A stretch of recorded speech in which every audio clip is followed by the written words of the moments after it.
रामराम मंडळी, तुम्हाला सांगायचं म्हणजे अमेरिकेत असं छोटं ट्रक मिळतात. आपल्याकडे कसा छोटा हत्ती असतोय तसं इथं छोटं ट्रक मिळतात आणि ऑनलाईन बुक करायचं आणि आपण जाऊन घ्यायचं. तर ही सोसायटी सोडून आम्ही दुसरीकडे राहायला चाललो ह्या नवीन घरी. त्याच्यामुळे जे सामान आहे ते सगळं आता हलवायचं होतं. तर इथं 4-5 वर्ष राहिल्यावरती आता नवीन घरात चाललो आहे.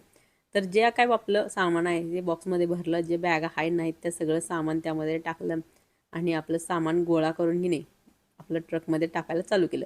तर आमची मराठी मंडळी आहे तिथं, ती सगळी आली होती मदतीला. तर इथं कसं असतं एकमेकाला मदत करतात त्याच्यामुळं कसं एकावरती काही ताण पडत नाही. सगळे असं मस्त मिळून मिसळून राहतात. तर ही चांगली गोष्ट आहे इथं. आणि सगळं सामान आपल्या ट्रकमध्ये टाकलं आणि ट्रक कसं स्वतःच चालवायचा होता त्याच्यामुळं चालवायला घेतला. तर इथं कसं मूव्हर्स अँड पॅकर्स पण मिळतात, पण अशा पण गोष्टी अवेलेबल असतात. तर मेन म्हणजे ट्रकचं भाडं कसं होतं माहिती आहे का, एका दिवसाचं म्हणजे 5-6 तासाचं $90 झालं आणि देताना टाकी फुल्ल करून द्यायची. गराजमध्ये सगळं सामान टाकून दिलं आणि मेन म्हणजे कसं आहे, जेवढं तुम्ही ट्रक पळवशीला त्याच्यावरती तुमचं भाडं ठरलेलं असते आणि परत ज्या लोकेशनवरनं आपण ट्रक आणला त्या लोकेशनवरती आम्ही तो ट्रक नेऊन सोडला. तर असा ह्यो छोटा हत्ती अमेरिकेत पण मिळतो.